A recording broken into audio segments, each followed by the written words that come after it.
Oi, pessoal, tudo certo com vocês? Então, essa vai ser a monitoria de doenças desmielinizantes. Ela vai ser um pouco mais extensa do que as outras, provavelmente, porque eu vou ter que juntar coisas que vocês aprenderam no tutorial com coisas que vocês aprenderam, viram na conferência, né? Então, ela vai ficar um pouco maior do que as outras, normalmente, mas também não pretendo me estender muito. Só vou tentar explicar cada passo, né, para ficar claro e não restar dúvidas. Mas, assim, se restar dúvidas, vocês podem vir procurar no WhatsApp que eu vou responder o mais rápido possível. A neuroimunologia, né, que é a especialidade que estuda as doenças desmielinizantes dentro da neuro, é uma especialidade que eu tenho interesse particular, né, junto com a neuropediatria. Então, quem sabe eu me empolgue um pouco às vezes, mas vou tentar me refrear nisso, no que foi dado para vocês em aula, tá bom? Então, vou começar falando a respeito da definição das doenças desmielinizantes, né? As doenças desmielinizantes, elas são doenças que envolvem ali a destruição da bainha de mielina, que em sistema nervoso central está relacionado com a destruição dos oligodendrócitos, né? E em sistema nervoso periférico afeta lá a célula de Schwann, enfim, né? A bainha de mielina do axônio neuronal. Mas, especificamente das doenças desmielinizantes, a etiologia ela é autoimune ou pós-infecciosa, né? Enquanto que das doenças desmielinizantes, a etiologia ela é genética metabólica e está envolvido lá na deficiência da formação da bainha de mielina, né? Então, aqui nessa monitoria a gente vai focar principalmente nas doenças desmielinizantes de etiologia autoimune, apesar de a gente falar um pouco sobre a encefalomielite disseminada aguda, né, que tem relação pós-infecciosa, mas a gente não vai falar sobre as doenças desmielinizantes de causas infecciosas diretamente, como a leucoencefalopatia multifocal progressiva, né, que é consequência lá da ação do vírus JC, que se expressa principalmente em pessoas com o sistema imunológico suprimido, né, pessoas com AIDS, com linfócitos TCD4 muito diminuídos, ou pacientes que fazem uso de medicações que fazem imunossupressão severa, né, como natalizumab, que a gente vai comentar aqui, ou até mesmo pessoas com doenças do sistema imunológico inata ou primárias, né? Então, as doenças imunizantes elas podem existir tanto em sistema nervoso central quanto em sistema nervoso periférico, que nós já comentamos sobre o sistema nervoso periférico em aulas anteriores, né? Mas pensando em doenças desmielinizantes e falando nessa monitoria, nós vamos focar em sistema nervoso central, né? E as doenças que a gente vai abordar aqui são esclerose múltipla, neuromielite óptica e encefalomielite disseminada aguda, ADEM, né? E por último, no final, a gente vai comentar um pouco e bem superficialmente sobre as doenças desmielinizantes. Então vamos começar falando sobre a esclerose múltipla. Então, sobre a definição de esclerose múltipla, ela é uma doença desmielinizante, inflamatória crônica do sistema nervoso central, que tem etiologia desconhecida, apesar de haver algumas suspeitas na comunidade científica, né? E que cursa também com atrofia axonal e é baseada na produção de autoanticorpos contra determinados antígenos da bainha de mielina, né? Então, eu vou explicar um pouco melhor toda essa fisiopatologia da esclerose múltipla e esses antígenos da bainha de mielina nos próximos slides. Então, a respeito da epidemiologia da esclerose múltipla, é estimado que cerca de 2,5 milhões de pessoas serão afetadas por essa doença no mundo todo, né?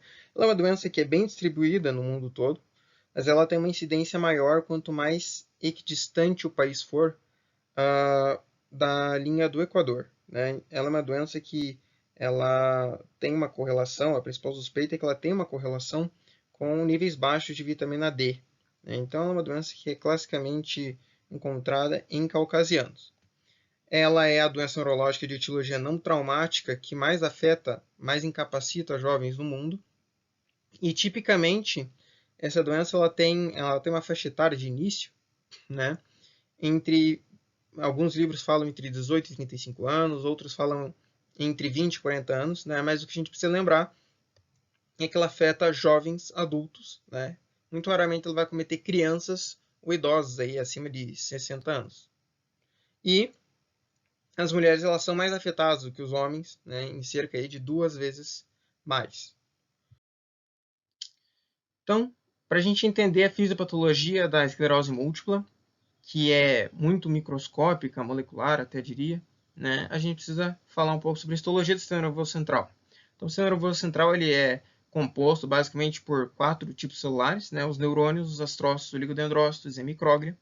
Não vou especificar cada um deles, né, vou abordar bem superficialmente. Os neurônios eles têm lá a função de excitabilidade e condutibilidade elétrica, são eles que fazem a função propriamente dita do sistema nervoso central, né? Essa imagem à direita ali de um corte histológico do córtex cerebral, corado em hematoxilina e eosina, mostra as diversas células, né? Os neurônios eles podem ser subclassificados em vários tipos, né? Então, eles podem ser multipolares, bipolares, pseudounipolares, eles podem ser divididos ainda em motores, eferentes, sensoriais, aferentes, interneurônios, né? E os neurônios, eles também são divididos em partes, né? Então, o pericárdio é o corpo celular, os dendritos, que são os prolongamentos que são mais especializados em receber e transportar os estímulos das células sensoriais, e os axônios, que são os prolongamentos que são unificados, né? Não são vários prolongamentos no neurônio, e que são especializados na condução desses impulsos para outros neurônios, né? Então, eles que basicamente enviam os sinais, né? Mudando aí para as células da glia, então, que são as células que são mais numerosas no sistema nervoso central. Falando dos astrócitos, os astrócitos eles são essa célula em verde aí na imagem à direita, e que tem a função de sustentar, né, as outras células aí do sistema nervoso central, e também tem a função de, ela apresenta alguns prolongamentos, né, que transferem moléculas e íons dos vasos sanguíneos e para as outras células do sistema nervoso central, nutrindo elas, né, principalmente o neurônio. Os oligodendrócitos, né, que estão presentes somente no sistema nervoso central, que as células de Schwann exercem um papel similar no sistema nervoso periférico. Elas fazem a produção da bainha de mielina, que é a produção aí de um material, de um isolante elétrico que aumenta a velocidade de condução elétrica pelo axônio do neurônio, né? E a micróglia a gente tem aí, que é a célula que a gente fala aí que faz parte do sistema mononuclear fagocitário do sistema nervoso central, né? Que são derivadas de outras células fagocíticas aí da medula óssea, e que fazem a função de fagocitar, né? Fazem a função imunológica, vamos dizer assim, inata do sistema nervoso central. Então, novamente, uma imagem do neurônio, com os dendritos, o corpo celular, o axônio, né, os terminais axonais. E na imagem aí, à esquerda, ela também mostra o sentido de propagação do impulso elétrico neuronal, né, e a bainha de mielina. A bainha de mielina em questão, nos neurônios, nos axônios mais especificamente, ela não é ininterrupta, né? Ela possui vários intervalos que permeiam essa bainha de mielina. Esses intervalos eles são chamados de nódulos de Ranvier, nós de Ranvier ou nódulos de Ranvier. E essas regiões elas são ricas, elas têm altas concentrações de canais iônicos aí de sódio, potássio, enfim, para restabelecer o potencial de ação previamente realizado antes da bainha de mielina, né? Então, aí é uma questão da neurociência, né, que se estuda, mas se os axônios eles fossem totalmente mielinizados, sem esses nós de Ranvier, para restabelecer esse sinal, esses potenciais de ação, muito provavelmente o potencial de ação gerado antes do início da bainha de mielina não chegaria até o fim, não chegaria até o terminal do axônio, né? Justamente porque tem uma questão aí de constante de comprimento, é o que eles chamam, né? Que é o comprimento que esse potencial de ação, que esse potencial consegue se permanecer, né? Antes de se dissipar a energia. E esses nós de Ranvier, eles têm justamente essa função de reestabelecer esses potenciais de ação ao longo do axônio, né? E, ao mesmo tempo, se esse axônio não fosse nada mielinizado, a gente precisaria de uma quantidade de canais de sódio, potássio, enfim, para realizar aí o potencial de ação muito maiores. O gasto energético seria muito maior, né? E a velocidade de transmissão também estaria prejudicada. Então, aí na margem direita, a gente tem a fibra nervosa com a bainha de mielina, né, que ela realmente dá essas várias voltas aí ao redor do axônio, que a gente vê isso lá na histologia, no primeiro e segundo período. E uma imagem abaixo ali mostrando a bainha de mielina normal e a bainha de mielina danificada, e que não é exclusiva aí de uma questão da esclerose múltipla, das doenças desmielinizantes, mas que pode acontecer e também pode aparecer essa condição. Essa bainha de mielina ela é danificada também nas doenças desmielinizantes, né? Então, continuando a falar um pouco sobre o impulso elétrico neuronal, né? Não sei porque não é trabalhado um pouco isso na universidade. Nos Estados Unidos, isso é trabalhado mais na parte de neurociências, mas se não é trabalhado aqui, não significa que não existe, né? Então, a matemática e a física, elas estão na medicina também, né? Então, basicamente, para vocês entenderem a questão da velocidade do impulso neuronal, por que ele diminui quando a gente perde a bainha de mielina, né? Então, a gente tem um impulso que a gente chama de saltatório, né? Só que ele não acontece como na figura à esquerda, como um canguru, né? Como se fossem partículas pulando. Na verdade, o que acontece é que, como eu expliquei no slide anterior, os potenciais de ação no interior do axônio, né?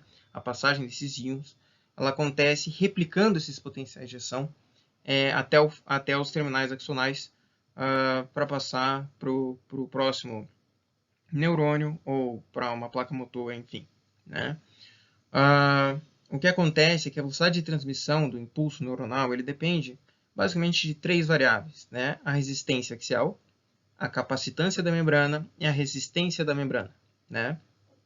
Falando de resistência axial, a resistência axial a gente usa a segunda lei de Ohm, né, que a gente vê lá no ensino médio, que é a resistência igual a constante de resistividade vezes o comprimento sobre a área seccional, né?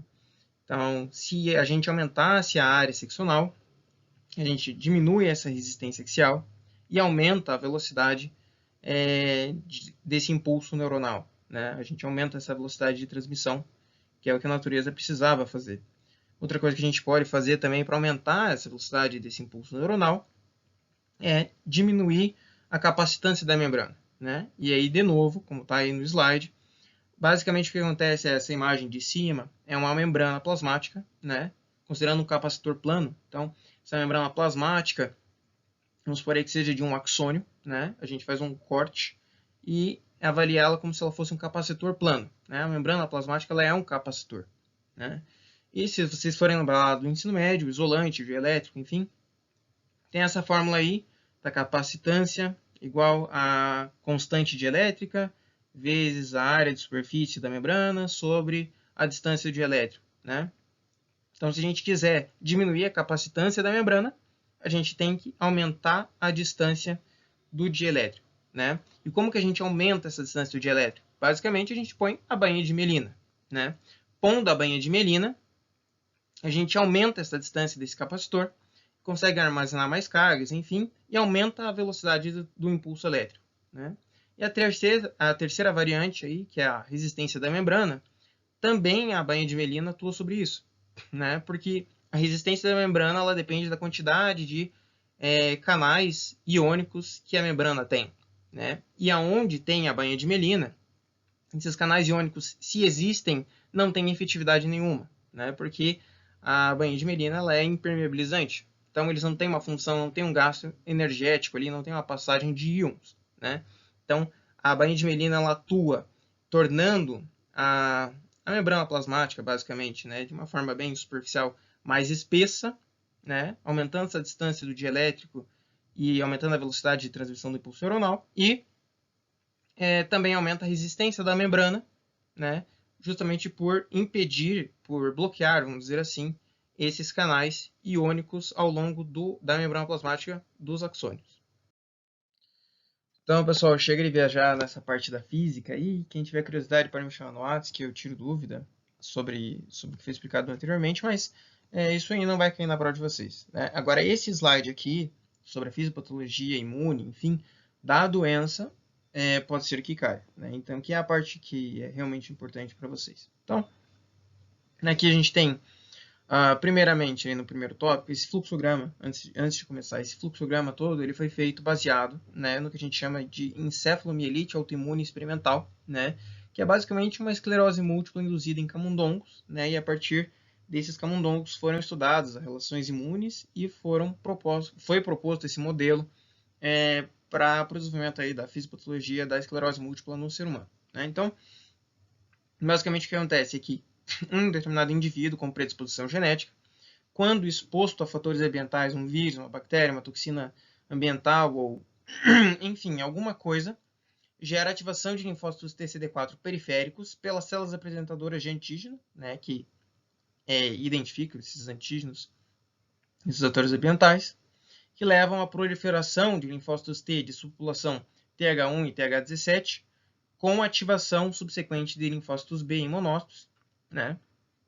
Esses linfócitos B, T e monócitos, eles atravessam a barreira hematocefálica e aí fazem o reconhecimento dos antígenos-alvo, né? Que são relacionados à mielina, que são proteína básica da mielina, glicoproteína associada à mielina, a glicoproteína da mielina, mielina oligodendrócito, né? Então, entre outras, né? Com esse reconhecimento, ocorre uma amplificação da resposta imune TH17 pró-inflamatória, né? Com diferenciação de linfócitos B em plasmócitos e de monócitos em macrófagos ativados. Juntos, né, eles produzem citocinas inflamatórias e que causam dano à mielina e aos oligodendrócitos e que acaba por, num episódio muito agudo de inflamação, a causar uma atrofia axonal, um dano axonal, né? Então aí ocorre expansão da subpopulação TH2 depois, por influência das citocinas locais ali, e resulta na produção de outras citocinas anti-inflamatórias que diminui um pouco essa questão aí da inflamação, né? Que pode ser até justamente a expansão da subpopulação TH2 que faz a remissão do processo inflamatório do surto, né? Então aqui é uma imagem meio antiga dessa fisiopatologia, aí não tinha sido atrelado também a subpopulação TH17 pró-inflamatória com produção de interleucina 17 e ativação de macrófagos, né? Mas essa imagem ela demonstra bem a produção aí de citocinas inflamatórias, enfim, causando dano à mielina. Eu poderia ter deixado em tópicos menores para poder falar esse conteúdo, mas eu preferi deixar mais escrito, né, para vocês poderem visualizar, anotar, enfim, para facilitar o processo aí. Mas a desmilinização ela causa um déficit na condução de impulsos neuronais, né, que dependendo da localização e extensão dessa área comprometida, aí gera sintomas neurológicos, às vezes até diferentes, né.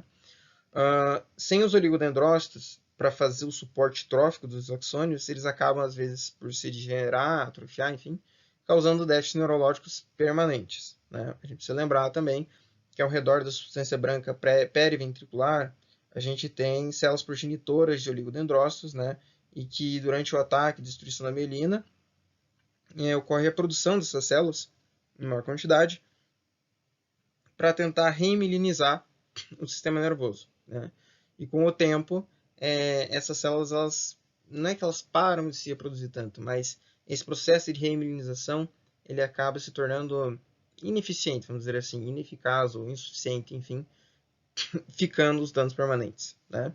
Então, a lesão aguda, né, quando a gente está falando aí, inicialmente, o que acontece é que tem mais inflamação do que neurodegeneração e, com o tempo, ocorre mais neurodegeneração do que inflamação. Então, a lesão aguda, ela é resultante de todo aquele processo inflamatório que a gente falou anteriormente, né?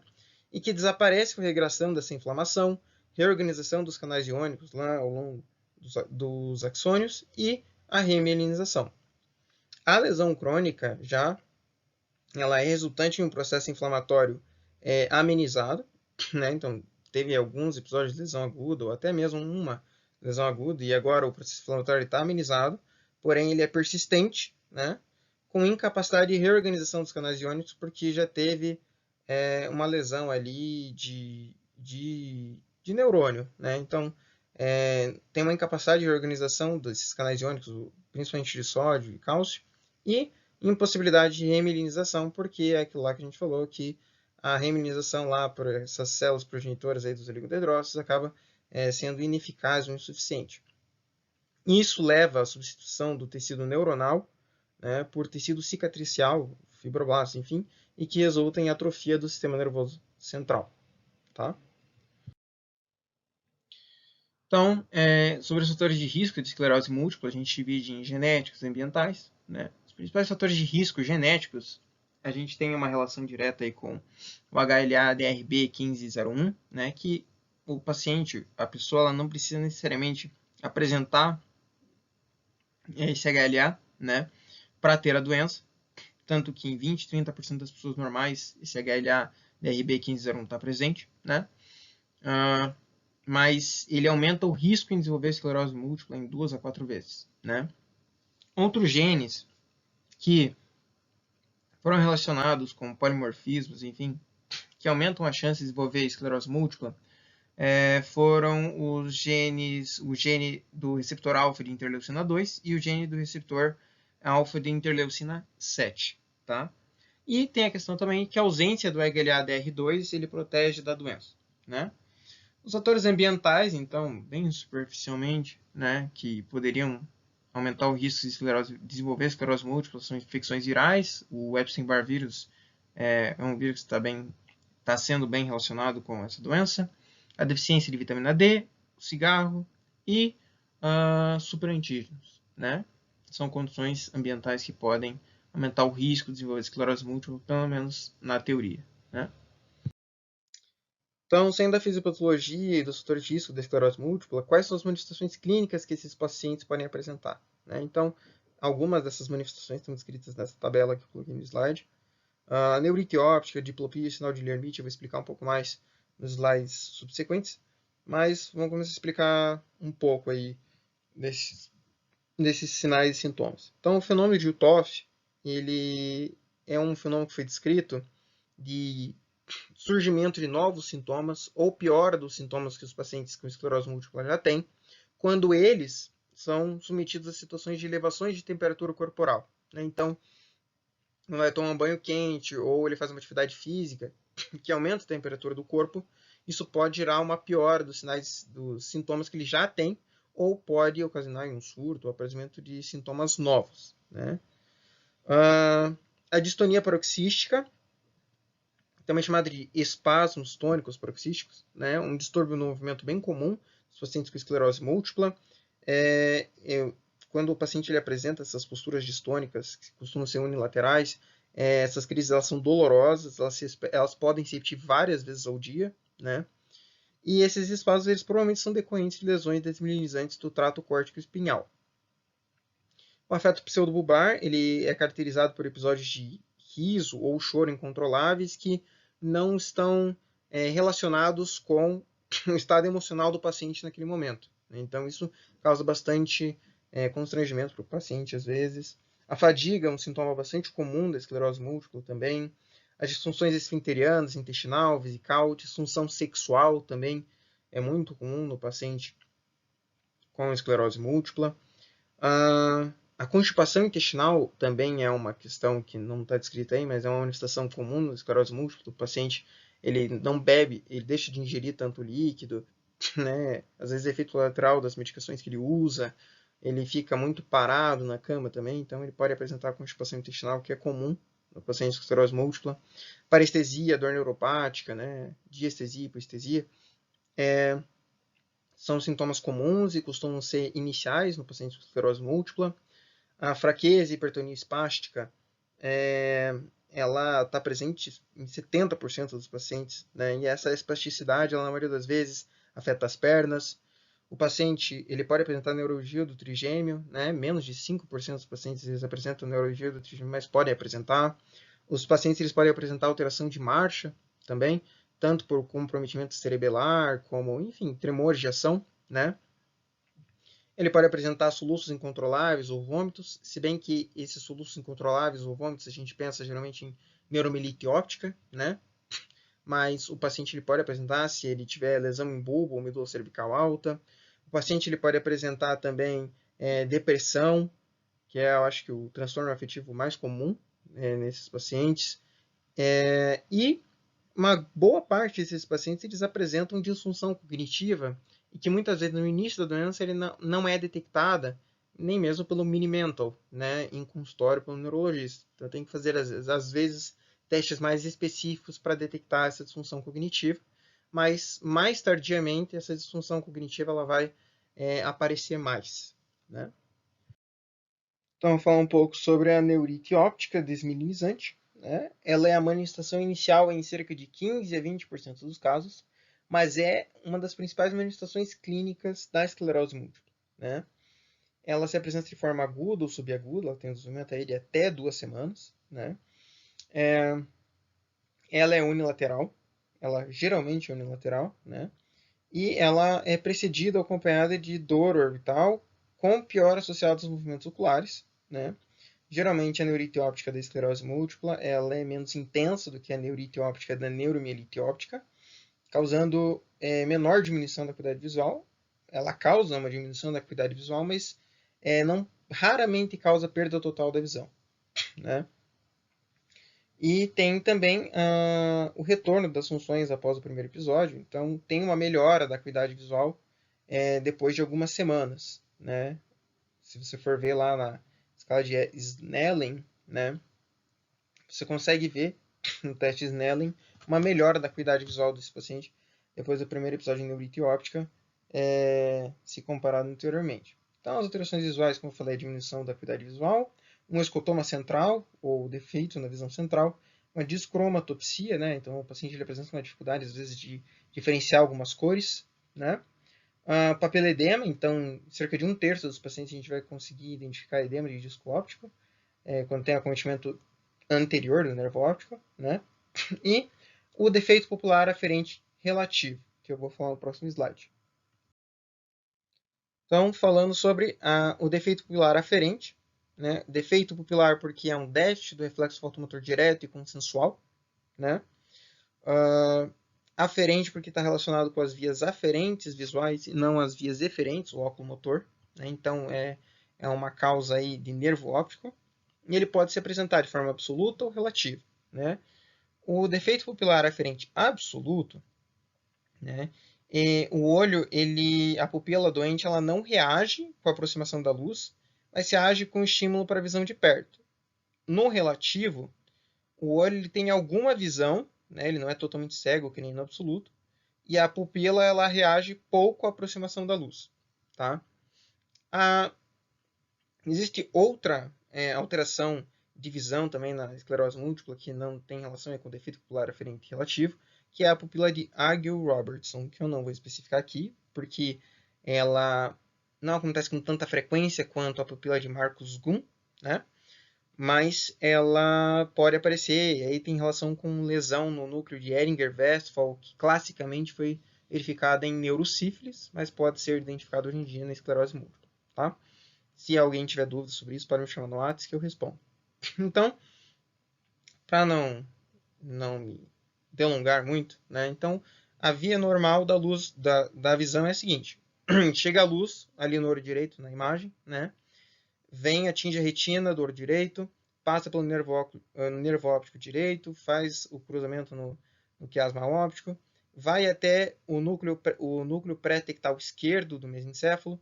Esse núcleo pré-tectal se comunica com os dois núcleos de Ehringer-Westphal, né, que vão comunicar esse impulso, né, neuronal com o nervo oculomotor, que vai ser a via eferente, que vai efetivamente fazer a constrição da pupila lá pela constrição do músculo constritor pupilar, tanto do olho que recebeu a luz quanto do olho que não recebeu a luz. Reflexo fotomotor direto e consensual, tá? No caso do defeito pupilar aferente relativo, ele aparece em doenças que afligem a retina, o nervo óptico, principalmente, o quiasma óptico ou o trato óptico, né? Então, ambas as pupilas nesse defeito, elas são isocóricas, elas têm o mesmo tamanho, mas apresentam anormalidades na reação da luz que eu já disse anteriormente. No olho com neurite óptica, tanto o reflexo fotomotor direto quanto o consensual serão alterados, né? Então, se o nervo óptico do lado direito ali está com a neurite óptica, né?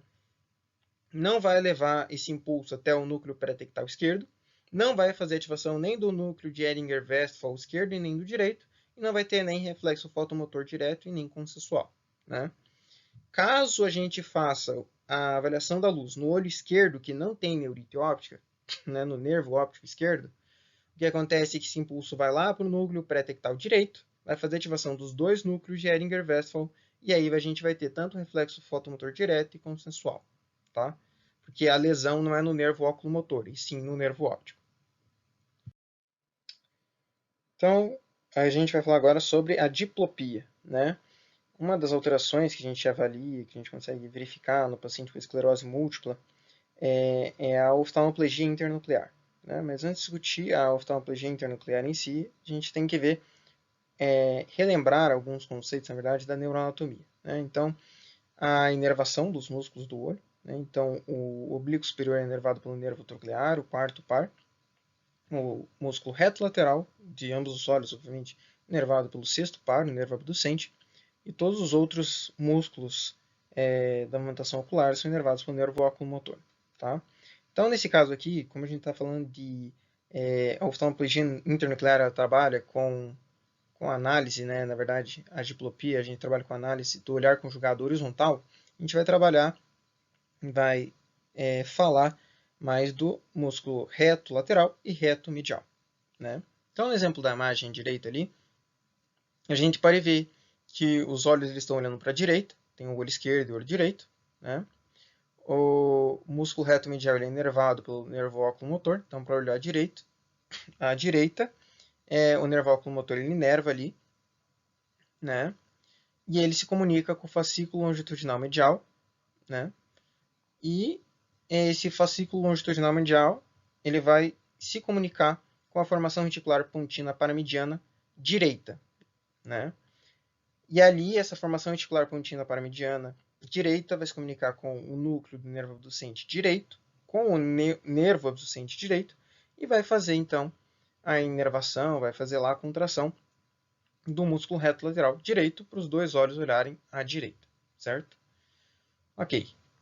A oftalmoplegia internuclear, né, ela envolve aí, ela acontece, ela é resultado de lesões do fascículo longitudinal medial, que no caso da esclerose múltipla pode ser unilateral ou bilateral, né? E que esse fascículo longitudinal medial ele é localizado no tegmento dorso medial ponto mesencefálico, tá? E essa lesão ela resulta de uma desconexão do núcleo oculomotor ipsilateral. Então, quando a gente fala que existe uma oftalmoplegia internuclear à direita, significa que o núcleo do nervo oculomotor ipsilateral, né, ele está lentificado. Então, o nome da oftalmoplegia internuclear, se é direita ou esquerda, ele varia de acordo com a alteração do nervo oculomotor, né? E com o núcleo abducente contralateral. O núcleo, então, vamos dizer aí que tenha uma oftalmoplegia internuclear à direita, tá? Então, o que acontece? O olho direito ele tem um comprometimento da adução, então fica lentificado o movimento do olho para a região nasal, vamos dizer assim, né? Ele se movimenta, até pode se movimentar, mas ele é mais lento, esse olhar conjugado, né? E o olho esquerdo, que é o que recebe a inervação do nervo abducente, ele vai sofrer nistagmo, né? No caso da oftalmoplegia internuclear à esquerda, a adução do olho esquerdo vai ser lentificada e a abdução do olho direito vai ter nistagmo.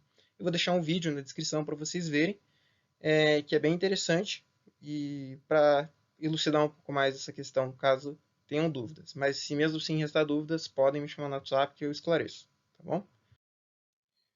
Outra alteração do olhar conjugado que a gente pode verificar no paciente com esclerose múltipla é a síndrome do 1,5. Né? Ela é resultado da lesão na formação reticular pontina paramediana, fascículo longitudinal medial e algumas vezes no núcleo do nervo abducente. Tá? Então, o que acontece? Na imagem do lado aí, ela está usando como exemplo uma lesão do lado esquerdo na ponte. Tá? Então, a formação reticular pontina paramediana está lesionada do lado esquerdo. Tá?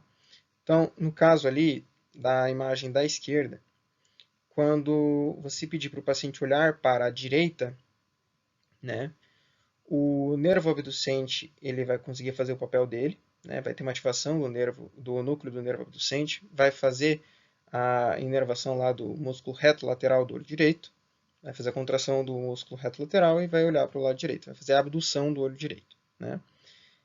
Ele vai tentar se comunicar através do fascículo longitudinal medial com o nervo oculomotor do lado esquerdo, né? Mas não vai conseguir, porque aquela região está lesionada. Então tem uma meia, né, paralisia. O olho direito se mexe e o olho esquerdo não. No caso ali da imagem B, a imagem da direita, né, a lesão continua sendo no lado esquerdo, mas agora a gente quer olhar para o lado esquerdo, para o mesmo lado da lesão, né? Então, como está lesionado ali a formação reticular contínua paramediana do lado esquerdo, não vai ter ativação ali do núcleo do nervo abducente, ou seja, o olho esquerdo não vai fazer a abdução, né? Não terá como também fazer a comunicação através do fascículo longitudinal medial, né, com o nervo oculomotor direito, portanto, nenhum dos olhos vão se mexer. Então, uma paralisia bilateral. Então, tem uma paralisia bilateral completa em uma direção, que é ipsilateral a lesão. Então, quando você tem uma lesão na formação reticular contínua paramediana esquerda, vai ter uma paralisia completa dos dois lados, se você estiver olhando para o lado esquerdo.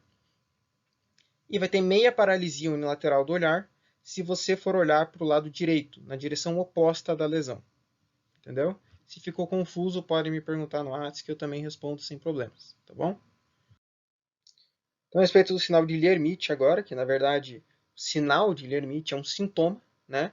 Que ele é escrito da seguinte forma: uma sensação de vibração ou choque elétrico que aparece ao fazer a flexão do pescoço, né?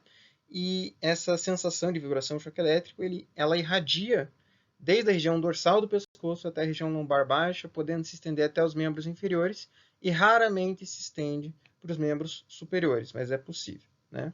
E isso é indicativo de lesão em medula espinhal cervical. Tá? O sinal de Lhermitte ele não é patognomônico de esclerose múltipla, assim como os sinais que eu falei anteriormente, né, de diplopia, oftalmoplegia internuclear, síndrome do e-mail, né, são síndromes que não são patognomônicas de esclerose múltipla, né, são sinais que não são patognomônicos de esclerose múltipla.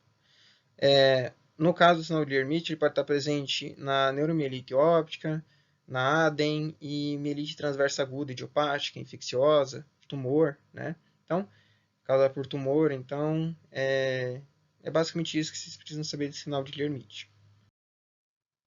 Estou falando agora sobre a evolução da doença. Existem 4 formas principais de evolução da doença, e que eu vou descrever nos próximos slides. Então, antes de tipificar melhor cada uma das formas de evolução da esclerose múltipla, eu vou explicar um pouco sobre a síndrome clínica isolada e a síndrome radiológica isolada. Tá? Então, na síndrome clínica isolada, o paciente ele apresenta um surto, um episódio isolado, né? E entra em remissão sem novos episódios posteriores. Né? Ela é caracterizada inicialmente, em geral, por neurite óptica ou mielite transversa. Tá? Na maioria dos casos, em 75% dos casos, tem lesão do sistema nervoso central sem apresentação clínica, então são lesões silenciosas, né? Caso essas lesões elas sejam detectadas na ressonância magnética, tem 80%, 88%, 90% de chance de evolução para esclerose múltipla em até 2 anos, né? E caso não sejam detectadas lesões na ressonância magnética, mesmo assim tem uma chance de 20% de progressão para esclerose múltipla clinicamente definida, né? A gente considera a doença ativa, né, se tem surtos ou novas lesões na ressonância magnética em T2.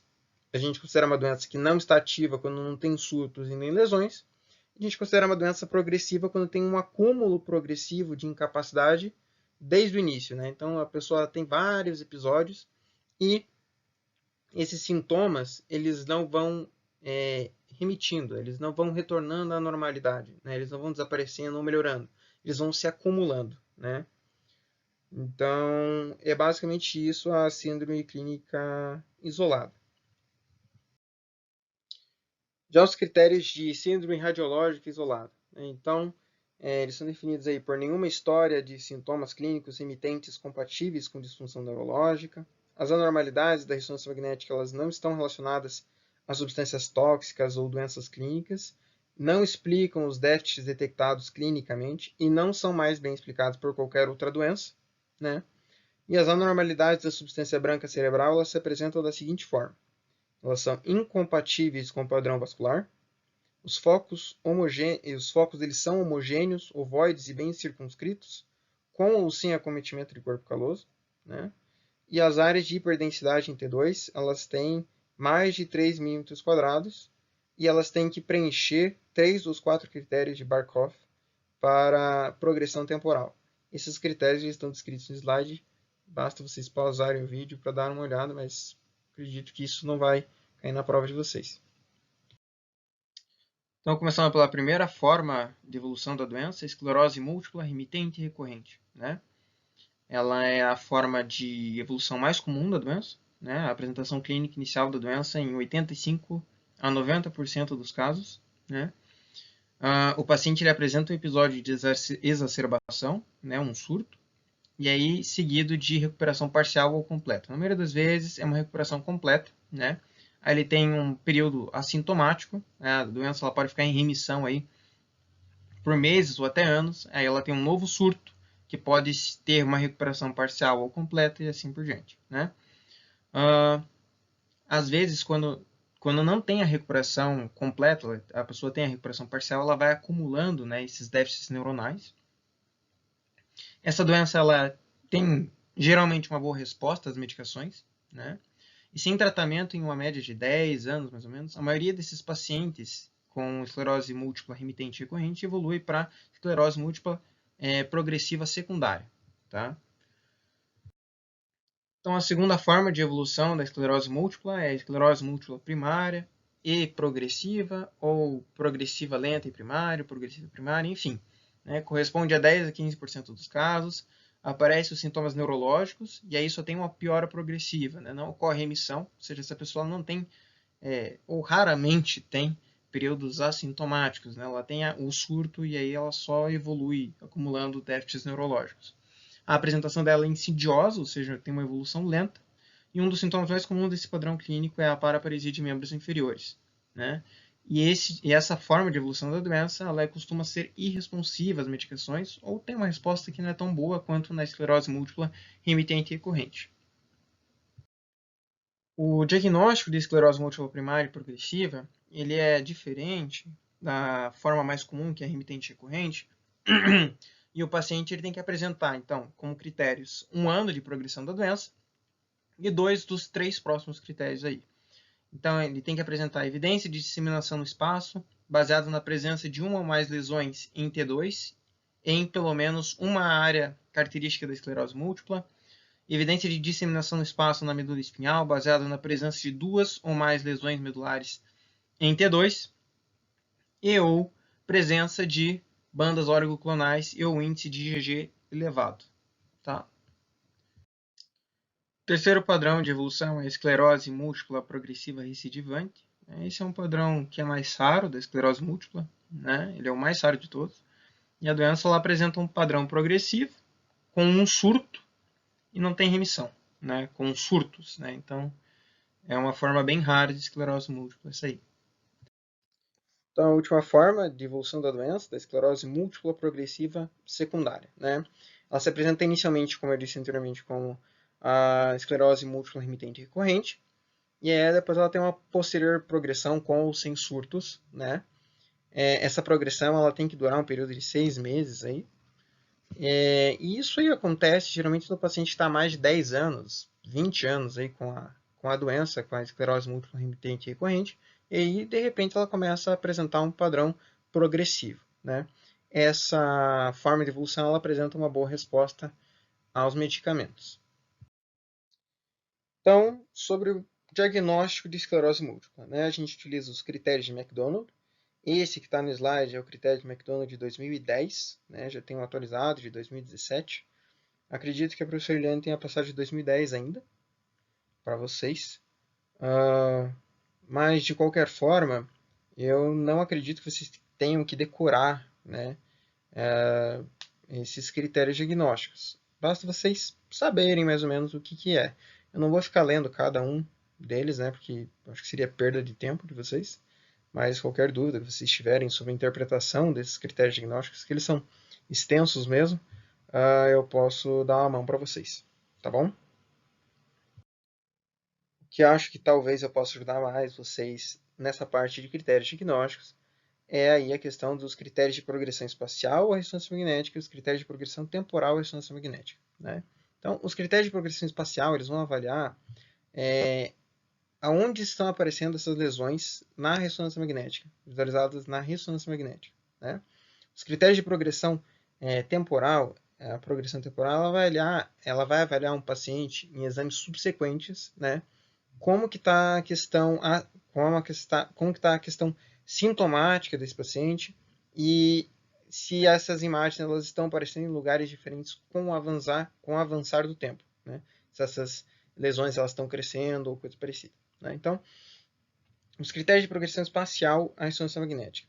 A lesão em T2, ao menos em 2 das 4 regiões. Então, tem que ter lesão aí em pelo menos região periventricular, justa cortical, ou infratentorial e ou medula espinhal, tá? Para a gente poder classificar aí em critério de progressão espacial da esclerose múltipla que se encaixam lá nos critérios de McDonald, tá? Já os critérios de progressão temporal ressonância magnética, que também se aplicam lá nos critérios de McDonald. Então, tem que apresentar um dos seguintes: uma lesão recente em T2 e ou intensificada por contraste em qualquer exame de ressonância magnética subsequente, ou, né, existência de lesões assintomáticas que são intensificadas por gadolínio, né, enfim, e não intensificadas em qualquer outra ocasião, tá? É basicamente isso. Se vocês tiverem alguma dúvida a respeito desses critérios de progressão espacial e temporal, estou disponível para responder vocês, tá? Que eu acho que talvez seja que possa gerar mais dúvidas aí na interpretação lá dos critérios diagnósticos de McDonald, mas aquilo lá é observação, decoreba, enfim, tá? E esse aqui é uma tabela retirada dos critérios de McDonald de 2017, tá? Só para vocês verem algumas diferenças entre os critérios de McDonald de 2010 e o de 2017. Então, a respeito dos exames complementares, né? Então, a ressonância magnética é o exame de escolha para fazer o diagnóstico de esclerose múltipla. A gente pode realizar essa ressonância magnética nas janelas FLAIR T1, com ou sem contraste, e a FLAIR T2, né? Ela auxilia no diagnóstico porque ela demonstra as lesões aí para análise em tempo e espaço, para fazer o diagnóstico, né, pelos critérios diagnósticos de McDonald. Mostra lesões silenciosas, serve para acompanhar o tratamento e demonstra lesões novas ou aumentadas em T2 também, né? O líquido cefaloquidiano, ele é um exame que ele pode ajudar no diagnóstico, mas ele não é mais um critério diagnóstico obrigatório, né, para fazer diagnóstico. O índice de GG está aumentado em 70% a 85% dos pacientes, né? E a presença de bandas oligoclonais elas estão presentes em cerca de 95% dos pacientes. Apesar disso, né, essas alterações elas podem ser encontradas em outras doenças inflamatórias, desmielinizantes ou infecciosas, né? Por isso que esses achados no líquido cefalorraquidiano, eles têm que ser contextualizados com a situação clínica e radiológica do paciente, né, baseado na ressonância magnética e nos sintomas clínicos do paciente. Então, nós temos dois outros exames complementares que podem ser feitos no paciente com esclerose múltipla, mas que não são imprescindíveis, né? O potencial evocado visual ele é um exame que pode ajudar a fazer o diagnóstico, né, através de uma análise ali da neurite óptica, mas não está incluído em critério diagnóstico nenhum, né? Então, ele é sensível para detectar lesões assintomáticas nas vias visuais anteriores, né? O potencial evocado visual ele está prolongado na maioria dos pacientes que tiveram um episódio recente de neurite óptica, mas essa latência, né, esse prolongamento, ele diminui entre 3 meses e 2 a 3 anos após a neurite óptica e volta ao normal em 25% dos casos. Então, pode ser que a pessoa tenha tido um episódio de neurite óptica, né, tenha melhorado, né, essa latência ela já voltou ao normal, faz o potencial evocado visual e aparece normal lá o exame, mas ele teve um episódio de neurite óptica, ele tem esclerose múltipla, então é um exame que ajuda a fazer o diagnóstico, mas não sozinho a chance dele fazer diagnóstico é bem menor do que uma ressonância magnética ou até mesmo um líquor, né? E tem também a tomografia de coerência óptica. Então, quais são as lesões típicas de esclerose múltipla, né, para a gente fazer o diagnóstico? Quando a gente vê na ressonância magnética a imagem, né, o que nos leva a pensar em esclerose múltipla? Né? Então, lesões hiperdensas periventriculares, lesões hiperdensas ou intensas, né, subcorticais, justacorticais, lesões em substância branca profunda, lesões contínuas com cornos dos ventrículos laterais, lesões pequenas, parciais e assimétricas em medula espinhal. Essa parte é importante, porque a gente utiliza ela muitas vezes para diferenciar da neuromielite óptica, né? Que a neuromielite óptica ela tem lesões em medula espinhal mais extensas, né? Com 3 corpos vertebrais ou mais, enquanto que as lesões de esclerose múltipla em medula espinhal são pequenas, um corpo vertebral, né? Então, essa parte é importante para diferenciar da neuromielite óptica. A neurite óptica ela pode ser observada na ressonância magnética como uma dilatação focal ou difusa no nervo óptico, associada à intensidade de sinal e realces anormais, né? Além disso, a gente consegue encontrar lesões ovaladas em região pré-ventricular, né? Então, são focos de desmielinização. Então, sobre o diagnóstico diferencial de esclerose múltipla, tem uma gama, né? Esses são apenas alguns, mas com certeza tem outros, né? Então, tem a neuroborreliose, doença de Lyme, vírus isquêmico, a granulomatose nefrítica com poliangeite, que pode fazer lesões esclerose múltipla-like, né, em sistema nervoso central, também chamada de síndrome de Churg-Strauss, né, a granulomatose com poliangeite, que é a granulomatose de Wegener, né, pode fazer diagnóstico diferencial com radionecrose, virobrucelose, as meningoencefalites infecciosas crônicas, lúpus eritematoso sistêmico, síndrome do anticorpo antifosfolípide, para fazer desmielinização induzida por fármacos, né? Aqueles fármacos, principalmente quando a gente está pensando em anticorpos voltados para o fator de necrose tumoral, né? Que pessoas com doença de Crohn, artrite reumatoide ou psoriática fazem uso, né? Neurocircose, linfoma primário do sistema nervoso central, os gliomas, a esclerose lateral primária, ela pode fazer diagnóstico diferencial com esclerose múltipla primária e progressiva, né? A neuromielite óptica, um diagnóstico diferencial. As leucodistrofias, geralmente as leucodistrofias, elas acometem as crianças, né? Mas bem raramente elas podem acometer adultos também, dependendo da leucodistrofia, né?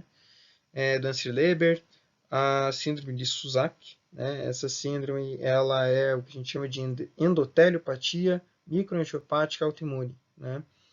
Ela afeta o cérebro, a retina, a cóclea e causa encefalopatia, surdez e obstrução dos sanos das artérias retinianas e faz algumas lesões que podem ser, algumas lesões do sistema nervoso central e que podem ser confundidas com a esclerose múltipla, né? Tem a epididimites granulares, tem a encefalomielite disseminada aguda, a leucoencefalopatia multifocal progressiva, que eu falei no início, doença de BC, que é uma vasculite, síndrome de Sjögren, a encefalites autoimunes, a paraparesia espástica tropical, causada pelo vírus T linfotrópico humano, né, tipo 1, AIDS, né, no caso, pensando em mielite transversa, enfim, angite primária do sistema nervoso central, neurocíferes, paraparesia espástica hereditária também, pensando mais em sintomas medulares, e a neurosarcoidose. Com certeza existem outros diagnósticos diferenciais, né, mas esses aí são alguns dos principais. Bom, depois de feito o diagnóstico, a gente vai fazer o estadiamento desse paciente, né, pela escala expandida do estado de incapacidade, né? Essa escala, inclusive, ela é utilizada em alguns estudos para análise de prognóstico desses pacientes, né? Então, depois do diagnóstico, a gente vai estadiar esse paciente do ponto de vista neurológico, né, para avaliar a condição dele na consulta e talvez até fazer uma perspectiva pessoal do médico aí, com relação ao prognóstico e desenvolvimento dessa doença no paciente, né? Então, começando a falar sobre o tratamento agora. O tratamento da esclerose múltipla é feita dividido em algumas partes, né? A gente faz o tratamento do surto, a gente faz tratamento modificador da doença, enfim, e a gente faz o tratamento também dos sintomas, né? Então, sobre o tratamento do surto de esclerose múltipla, né? Então, a gente faz um pulso de metilprednisolona, 1000 miligramas intravenoso por dia, por 3 a 5 dias, com segmento via oral, né? E redução gradativa da dose por 12 a 15 dias. A gente pode fazer também imunoglobulina, se o serviço tiver, né? Mas se não tiver, a gente pode fazer a plasmaférese, né? Que ela tem indicação aí, geralmente, quando o paciente não responde à corticoterapia ou ele tem uma contraindicação absoluta à utilização de corticoides, tá? Falando agora sobre o tratamento dos sintomas, foram pegos alguns dos sintomas, né, dos principais sintomas, porque o paciente com esclerose múltipla ele pode ter diversos sintomas, como a gente abordou anteriormente, né? No caso aí dos slides, eles estão falando das abordagens medicamentosas, né? Mas a gente tem também a abordagem não medicamentosa, né? Com fisioterapeuta, com psicoterapia, terapia cognitivo-comportamental, né? Higiene do sono, enfim, pelos diferentes sinais e sintomas, né? Então, para a espasticidade, a gente tem algumas opções, o baclofeno, tizanidina, a gabapentina, a toxina botulínica também é uma opção. Para dor, a gente tem, como a dor é neuropática, né, a gente utiliza aí a carbamazepina, gabapentina, pregabalina e até mesmo o topiramato, né? Para outros sintomas, então, como fadiga, a gente tem a amantadina, a modafilina, alterações da bexiga, né? Então, disfunção vesical, por exemplo, oxibutinina, tolterodina, a gente pode fazer a autocateterização também, utilizar um bloqueador alfa-adrenérgico, né? Disfunção intestinal, a constipação, a gente tem aí o metamocil, dieta rica em fibras, então existem várias estratégias de tratamento desses sintomas para melhorar a qualidade de vida do paciente, né? Se vocês abrirem o Tratado de Neurologia, o MERT, né, a última edição dele, vocês vão ver lá no capítulo de esclerose múltipla cada um dos sintomas, diversas possibilidades de tratamento, então isso é bem abrangente. E a respeito do tratamento dos moduladores, modificadores da doença, né? Então, mais moduladores. A primeira linha são as beta-interferonas, acetato de glatiramer. A gente tem aqui a beta-interferona 1A, a gente tem uma dose diferente dessa descrita aí do Avonex para a beta-interferona 1A. A gente também tem a beta-interferona 1B, né, para tratamento, mas no caso aí da beta-interferona 1A, o Avonex, 6.000 unidades internacionais, uma vez por semana, intramuscular. Né? A gente tem que fazer acompanhamento pelo hemograma e fazer provas de função hepática, que faz alteração às vezes, né? Acetato de glatiramer, a gente vai dar na dose aí de 200 microgramas por dia, subcutâneo, e é usado em pacientes que não respondem bem à beta-interferona 1A, tá? A segunda linha aí a gente tem o natalizumab, que é um anticorpo monoclonal, né? 300 miligramas uma vez ao dia intravenoso, e é usado em casos refratários às medicações que foram ditas anteriormente, né? E o natalizumab ele tem uma questão especial que ele pode predispor à leucoencefalopatia multifocal progressiva, né? Pelo próprio mecanismo de ação do anticorpo monoclonal, tá? O fingolimod, então a gente vai dar a dose aí de 1,25 mg por dia, via oral. A gente vai fazer monitorização com o eletrocardiograma logo após a primeira dose, né? Porque pode fazer bloqueio de ramo, bradicardia. E podem ter outros efeitos colaterais, né, como linfopenia, edema macular e ativação do vírus varicela zoster, né, e câncer de mama, melanoma. Então, tem que fazer esse acompanhamento. E tem outras opções também, né, tem a teriflunomida, a mitoxantrona, a gente tem o dimetilfumarato, aí a gente tem os anticorpos monoclonais, né, o alentuzumab, daclizumab e o ocrelizumab, né? Então tem várias opções de tratamento. São moduladores da doença, né? Eles não modificam tanto ela, eles ajudam bastante, claro, mas não existe um tratamento assim, que cure a esclerose múltipla, né? Eles ajudam eles diminuem a velocidade de progressão da doença, talvez, né? Terminado então a esclerose múltipla, vamos falar agora sobre a neuromielite óptica. Então, a definição de neuromielite óptica. A neuromielite óptica é uma doença desmielinizante, inflamatória, autoimune, assim como a esclerose múltipla. Algum tempo atrás acreditava-se que a esclerose múltipla e a neuromielite óptica eram doenças do mesmo espectro, mas com a identificação do anticorpo específico da neuromielite óptica e até o padrão de manifestação da doença, ajudaram aí a separar essas duas doenças em duas entidades diferentes, não faziam mais do mesmo espectro de doença. Então, em geral, a doença, a neuromielite óptica, ela se expressa com lesões em nervo óptico, medula espinhal e polpa cérebro, mas pode acometer cérebro também, ela pode se apresentar de forma monofásica ou em múltiplos surtos, na forma recorrente. Antigamente se achava que ela se expressava unicamente na forma monofásica, e hoje a gente sabe que geralmente ela se apresenta com múltiplos surtos. E, geralmente esses surtos da neuromielite óptica eles são muito mais intensos do que se comparado com os surtos da esclerose múltipla. Então, sobre a prevalência da neuromielite óptica, a incidência e a prevalência ela ainda não estão bem definidas, mas o que a gente sabe é que ela tem início em média ao final dos 40 anos, mas ela pode começar também na infância ou até mesmo depois dos 70 anos. Mas só com isso a gente já consegue pensar no diferencial de esclerose múltipla, que a neuromielite óptica ela costuma se manifestar de forma mais tardia se comparada com a faixa etária de expressão primária da esclerose múltipla. É estimado, então, que as mulheres elas são cerca de 8 vezes mais afetadas que os homens. Então, é uma estimativa aí bem mais discrepante, vamos dizer assim, no sentido de diferenças entre os sexos, se comparada também com a esclerose múltipla, que as mulheres eram afetadas cerca de 2 vezes mais que os homens, que são 8 vezes mais. Então, é isso aí.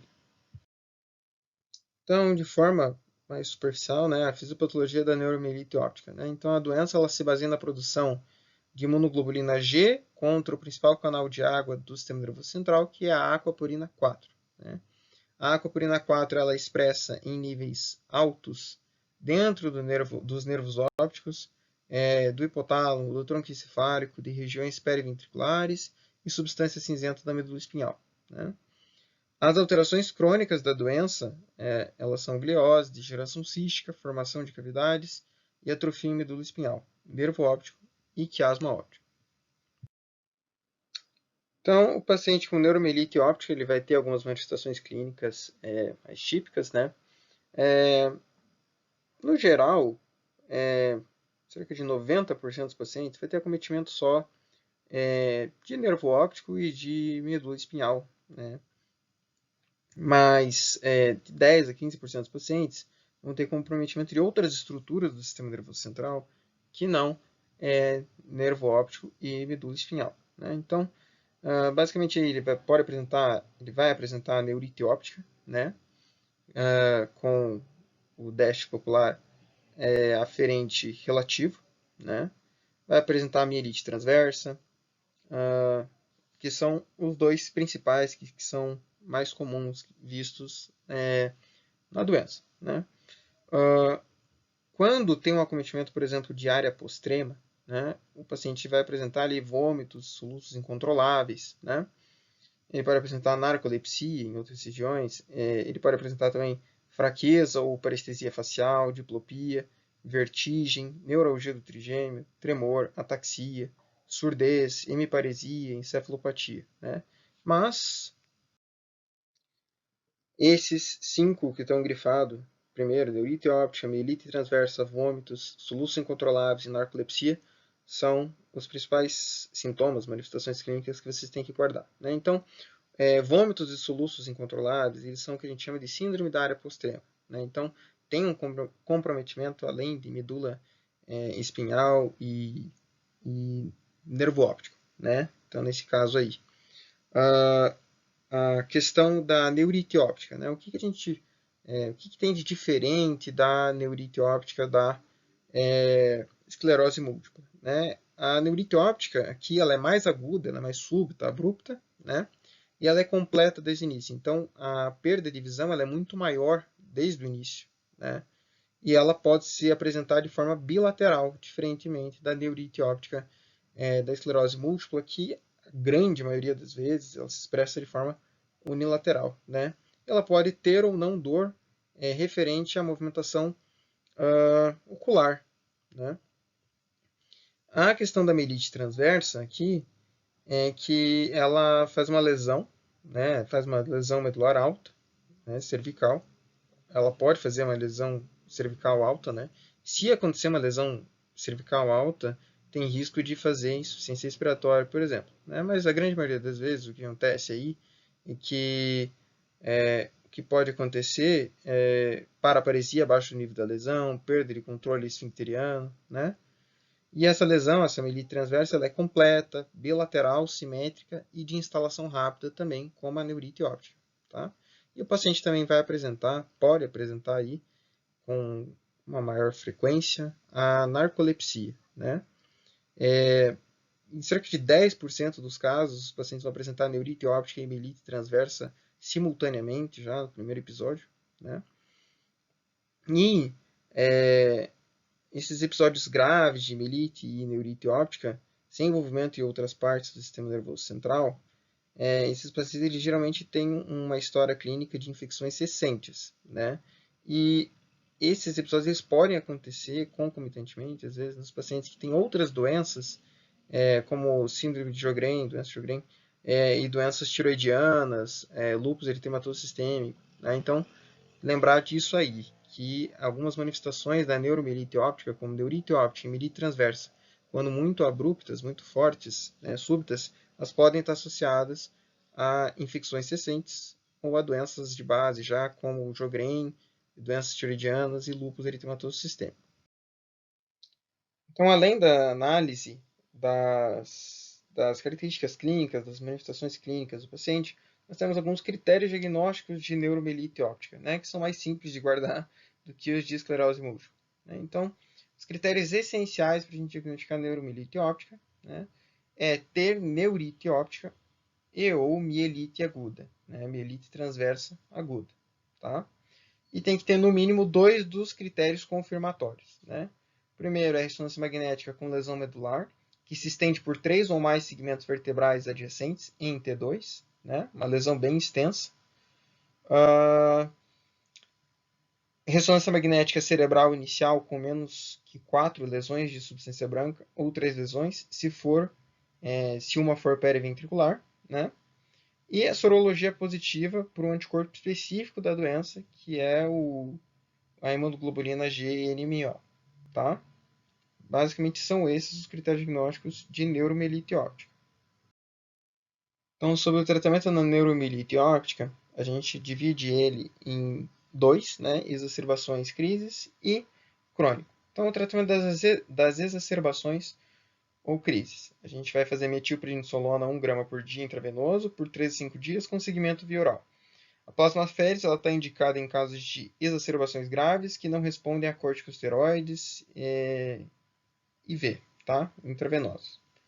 A utilização de acetato de glatiramer e beta-interferonas, alguns estudos mostraram que pode agravar a doença, né?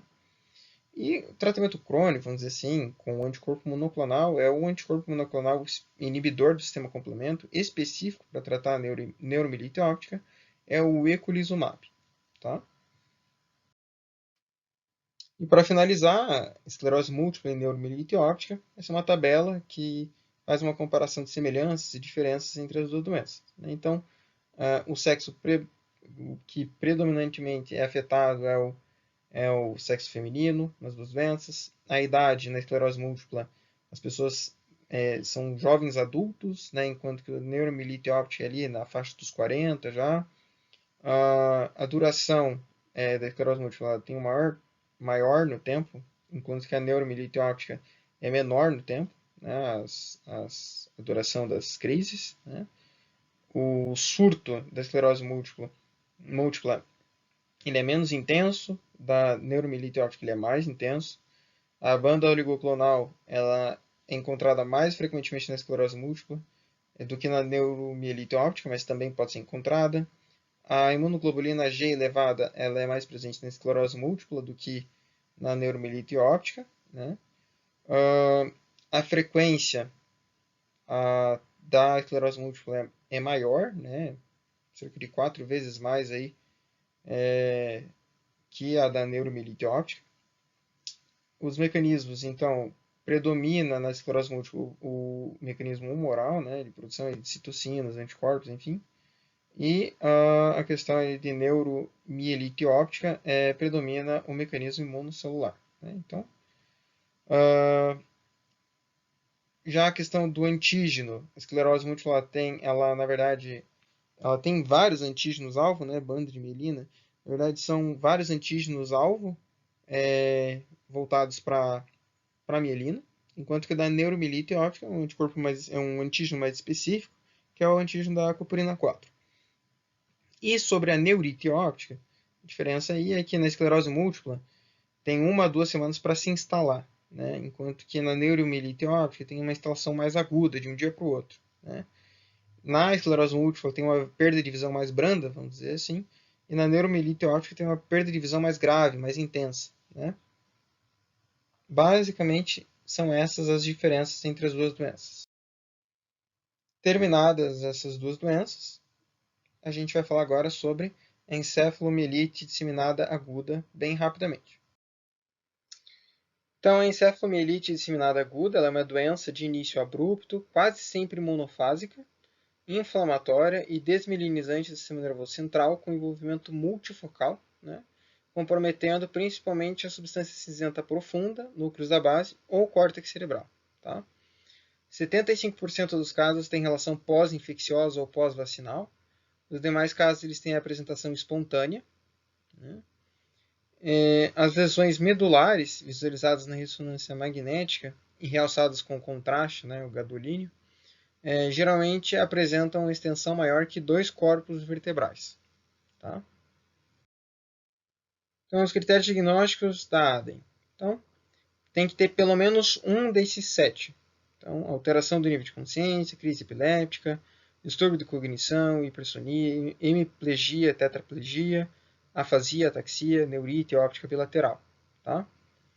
E ausência de bandas oligoclonais no líquor e envolvimento de substância cinzenta na imagem da ressonância magnética. Então, falando agora sobre as doenças desmielinizantes, bem rapidamente. Então, a definição é que são doenças que afetam a bainha de mielina, cuja etiologia genética é metabólica, né? Ou seja, a maioria das vezes aí está relacionado com uma má formação da bainha de mielina, né? No caso, essas doenças desmielinizantes são mais comuns em crianças, né?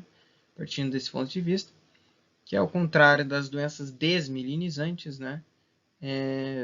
São relacionadas aí com a causa genética metabólica. As doenças desmielinizantes são relacionadas com causas pós-infecciosas e autoimunes. Né? Então, alguns exemplos. Então, a gente tem a leucodistrofia fibrinoide, doença de Alexander, que é resultado de uma mutação do gene GFAP, do cromossomo 17, que resulta em encefalopatia precoce, progressiva, megaencefalia, e o achado histológico principal é que tem grandes quantidades de fibra de Rosenthal. Né? Isso aí, o conjunto como um todo também está associado à desmielinização. Né? A gente tem também a doença de Canavan, que é resultado aí de uma deficiência da enzima aspartato acetilase. Né? Então tem um aumento do ácido N-acetil-aspartato, que também resulta em desmielinização. Tem uma clínica bem parecida com a doença de Alexander. A gente tem também a doença de Pelizaeus-Merzbacher, que é, na verdade, uma mutação, uma alteração no gene codificador da proteína proteolipídica 1, né? E aí gera a desmielinização. A gente tem que é uma leucodistrofia ligada ao X. A gente tem também a adrenoleucodistrofia ligada ao X. A gente tem a leucodistrofia metacromática, né? Que é uma deficiência da arilsulfatase A. É uma doença autossômica recessiva. E aí tem um acúmulo de cerebrosídeos, né, que são tóxicos para bainha de mielina. Tem diversas formas, infantil tardia, juvenil, adulta. Né? E a gente tem também a leucodistrofia de células globoides, né? Que é a deficiência da beta-galactosilceramidase, do cromossomo 14. Né? E também é tóxica, tem um acúmulo aí de galactosil-esfingosina, que é tóxica para os oligodendrócitos. Né? Então resulta em desmineralização também. Então, além da aula de vocês, né, essas são algumas das referências que eu utilizei para fazer essa monitoria. Esses aqui são os sites de onde eu tirei as imagens para fazer os slides. Então é isso aí, pessoal. Muito obrigado pela atenção. Acredito que tenha coberto tudo aí que tinha para falar. Desculpa pelo tempo, tinha que falar coisas que foram trabalhadas no tutorial e assuntos que foram trabalhados só também na aula teórica. Por isso que ela ficou maior, né, a monitoria mesmo. Mas qualquer dúvida que vocês tiverem, vocês podem me chamar no WhatsApp então. Beleza? Valeu!